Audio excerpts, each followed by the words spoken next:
Now, the doc from Neutrog is going to have a chat to us today about soil nutrient cycling. Huh? And how we can utilise this to benefit our plants. Well, he's going to have to explain it all to us for. Good morning to you, Uwe.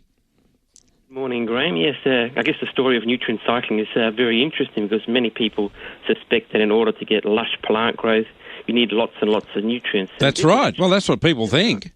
That's right, and this is true to some extent. But in, saying, a rainforest or in tropical areas, the soil itself in many cases is actually quite nutrient poor. So that massive variety of plants and that lush growth that you get is actually due to that rapid cycling of those nutrients. So when leaves or organic matter fall down in these areas, the insects and, more importantly, the microbes get to work really quickly, and they break this material down and they make those nutrients available for the next round of plant growth. So the action of the microbes, so the bacteria and the fungi, are the things that make that rainforest support that variety and diversity. Yeah, well, of course, that's what happened back in the colonial times. They thought rainforests were rich soils and they cut them down and the soil lasted for farming a year or two, and that was it. But it's common sense. We know it today makes sense, but we can't all have a rainforest in our gardens, though.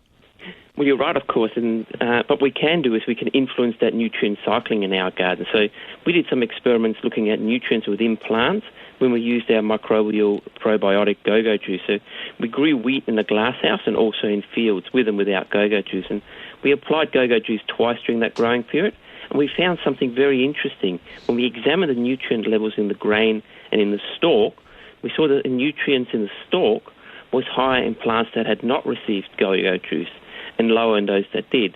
But in the grain itself, the nutrients were essentially the same. So that indicates that the turnover of nutrients is altered within the plants that have been given GOGO Juice.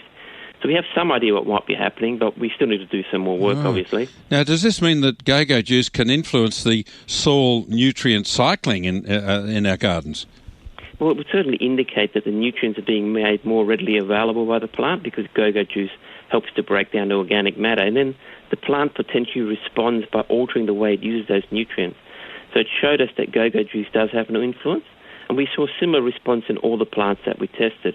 It wasn't just in one or two of the plants in our trial. So what we think occurs is that with increased nutrient cycling, the plant doesn't have to store as much nutrients within the stalk because there's plenty in the soil. So the plant can then expend those resources in other areas, such as increased growth or flower production. So we did another experiment with GOGO Juice in vineyards, and we actually saw a 10% increase in the number of flowers. So we see multiple effects on plants when we use GOGO Juice. Well, it certainly would appear. The research, I was talking about this to one of our earlier callers, research and the trials with GOGO Juice indicates that it influences plants in a positive way.